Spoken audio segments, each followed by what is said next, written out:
You ask Tiger to solve. This deals with linear equations with one unknown. The final result is x equals 8. Let's solve it step by step. Group all constants on the right side of the equation. Add 1 to both sides. Simplify the arithmetic.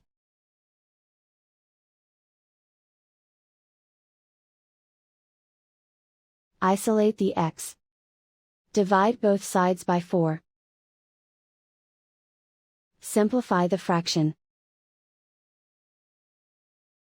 Find the greatest common factor of the numerator and denominator.